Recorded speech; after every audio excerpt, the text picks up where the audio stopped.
time of how my best friend was catfished by my dad. So me and my best friend were kind of just like swiping through Tinder for fun. And then she came across this really, really hot dude. So of course, she swiped right and they talked all night long. And he said he had an Android, so he couldn't FaceTime, but his messages were blue, so I thought something was off. She was too blinded to see that something was up in the first place because she was messaging with a really hot guy. So about a week of them just like texting back and forth and I guess getting to know each other, they decided that they were gonna meet up. So they both decided that they were gonna meet up at an Olive Garden near them.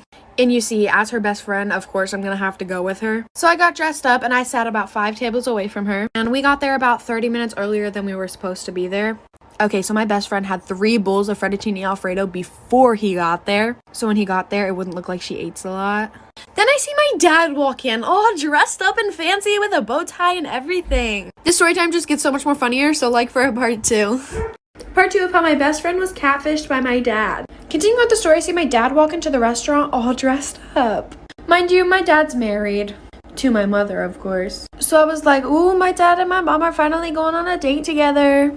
And then he looks over to my best friend and walks over to the table. When I tell you my heart dropped, my heart has never sank so deep inside me so fast. He sits down and asks her, is this Mackenzie? When I tell you I busted out laughing so freaking hard I fell out of my chair. And almost everybody in the restaurant turned around and looked at me, and so did my dad. And I walk over to the table and I'm like, what the heck is going on here? My best friend is literally just sitting there in shock, no emotion on her face. Then he looks at us, he looks really confused, his face goes blank, and then he goes, I was just trying to teach y'all girls a lesson. I told my mom and I was just getting a laugh out of it, and then she looked through his phone and said that he was meeting up with a bunch of 14-year-old girls. So comes to find out, my dad is a pedophile. My mom kicked him out, and if you're one of those girls, I really do apologize.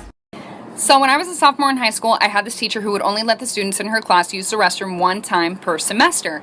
Well, one day I raised my hand and I was like, excuse me, I don't remember her name. Can I please use the restroom? And she was like, no, you can't because you've already used the restroom in my class this semester. Well, excuse me, you can't dictate my bladder. So I'm like all frustrated, and I started secretly texting my mom because I wasn't allowed to use my phone in class. And I was like, Mom, I'm sitting in class right now. My teacher won't let me use the restroom. And she was like, I'll take care of it for you. And I was like, okay. So like 5 minutes goes by, and all of a sudden my teacher's phone starts ringing. And she walks up to it and answers it, and she's like, hello? Yeah. Okay, thank you. And then she walks up to me like so angry, and she like slams the pass on my desk, and she was like, since you have to go that bad. And I was like, yeah, I really do, thanks. And I got up and left. I didn't even have to go to the bathroom. It was just the principle of it. I just roamed the halls.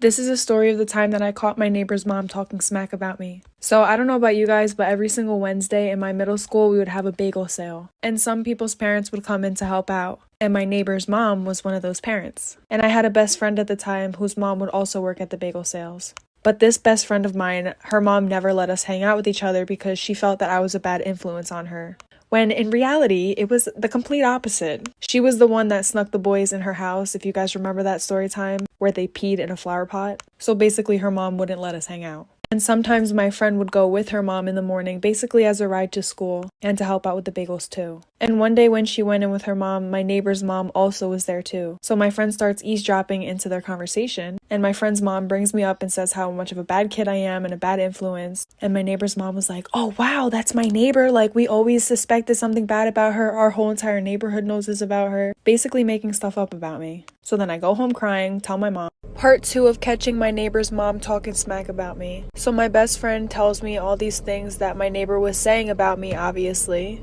And I got really upset, so I went home and I just started to cry. Because for some reason I felt like when I was younger, every one of my friends' parents hated me. And I never really knew why. I was always the type of person to like let my friends do whatever they want and encourage them in doing whatever they want, whether that's breaking the rules or following the rules. So I mean, I guess that could be something, but I'm just being a supportive friend, like... Sorry, I got off topic. So when I told my mom, she was like, okay, come with me, I'm gonna knock on her door. And I was like, heck no, I do not feel like dealing with this. Mom, you deal with it. So she calls her up on the phone, puts her on speakerphone, confronts her about the situation, and this lady starts going on about how she loves me like I'm her own child, saying that I was never a bad influence on her daughter, and that she actually wanted me to hang out with her daughter more. Like, that's not what she was saying at bagel sale. This boy lied about his age just to date me. Story time. So back when my cute self was a senior in high school, there was this new girl that came to our school. Long story short, me and her ended up becoming super close. I went to her house, spent the night. Her family loved me. I mean, why wouldn't they? Anyways, she had a brother. We're gonna call him Binky. Me and Binky got pretty close. Now I want you guys to keep in mind, Binky didn't go to my school because their parents were divorced. So the sister who I was friends with lived with her mom, and Binky lived with his dad who lived in another city. But sometimes Binky would go to his mom's house, which is how I met him. Now that we got that out of the way, as me and Binky were getting closer, one day he asked me, "Hey, how old are you?" And I was like, "Oh, I just turned 17. How about you?" He told me, "Oh, I'm 17 too, but my 18th birthday is coming up." After a while, me and him eventually started dating. Then one day, I ran into his cousin who happened to go to my school. The rest of this story is crazy. This boy lied about his age just to date me. Story time. So I ran into his cousin who just so happened to go to the same school as me. What a small world. Anyways, we start having a conversation and she asked me, "Oh my God, are you dating Binky?" And I was like, "Oh, how do you know that?" Because at the time, I didn't know that she was his cousin. And he didn't go to the same school as me. So I didn't know how she would have known that. And then she tells me, "Oh, that's my cousin." As we're talking, she says, "Oh, are you going to go to his birthday party?" And I'm like, no, he actually didn't tell me he was having a birthday party. Weird. And she's like, "Yeah, that's really weird because it's like coming up next week." And I'm just sitting here like, well, maybe he'll tell me. He probably just had a lot on his mind. And then she says, "I can't believe he's going to be 16 already. Time flies. We're going to throw him a sweet 16 party." After she says that, I just look at her like, you mean 18, right? Like, you said 16. I think you meant 18. Sorry, there has to be a part 3. This boy lied about his age just to date me. Story time. Part 3. So his cousin starts talking about "I can't believe he's going to be 16. And I look at her thinking I'm tripping. Like, "You said 18, right? Like, you didn't mean 16, you meant 18. And then she's like, "No, I meant 16. So that's when I found out he's actually 16 or about to be 16. So I was 17 dating a 15-year-old. And I know a lot of you were like, "Oh my God, it's not really that much of an age gap." Listen, the fact that he lied about it is bad enough for me. Secondly, I would have been 18 and he still would have been 16, turning 17. But that's a little weird for me and I didn't want to catch a case. That's why I wasn't looking for a younger boy. After I find out this new information, of course I tell my best friends. And they start hyping me up, "Break up with him," which is what I did. I sent him this huge paragraph. I kind of went off. Of course, he replied to my paragraph saying, "I'm sorry, I don't want to lose you, blah, blah, blah." I basically told him, "Sorry, I don't want to be with Liar."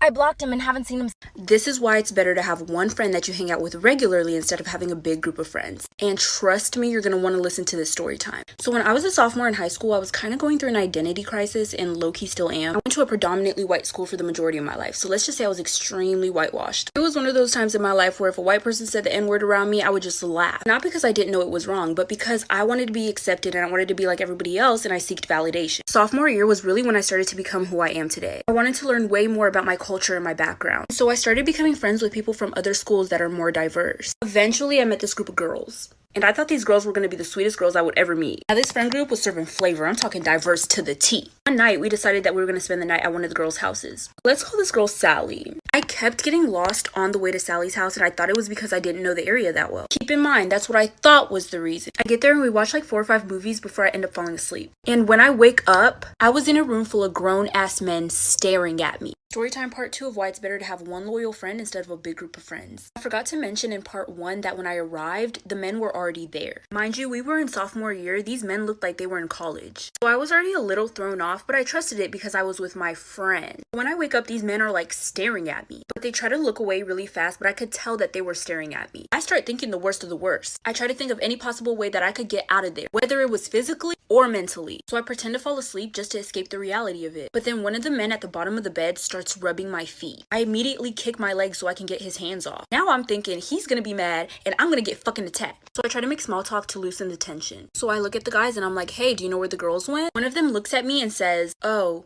they went home." So I'm like, I thought this was Sally's house. And they say nothing. So at this point, I think I'm being set up. I try my best to not make it seem like I'm suspicious of them. I casually act like I need to pee. Walk into the bathroom and I see a window. Automatically something clicks in my mind, get the fuck out of there. Making part 3 right now. Part 3 of why you should have one loyal friend instead of hanging out with a big group of friends. So I go into the bathroom and there's a window. I'm thinking to myself, I would be so dumb. I would be so extremely incredibly stupid to go back into that room full of grown ass men that I've never met before, instead of making my escape through that window right here, right now. So I trusted my gut and I got the fuck out of there. Mind you, I'm in my PJs right now. No shoes, no socks. I'm making my great escape. Call me Pablo Escobar. While I was doing all of it, I was in disbelief. Like, I cannot believe that I'm escaping, like, right now. Like, this is actually insane. Like, I did what I believed was right at the moment. And honestly, that decision might be the reason why I'm alive right now. So I make a run for it. I immediately run to the front of the neighborhood. I hide behind some trees and then I call my sister. I call my sister instead of my parents because my mom was the one who drove me there. And if she knew that something bad happened, she wouldn't have let me go out again. I'm frantically explaining everything on the phone to my sister. She literally speeds to come get me. When she gets there, I immediately hop in her car and we get the fuck out of there. On our way home,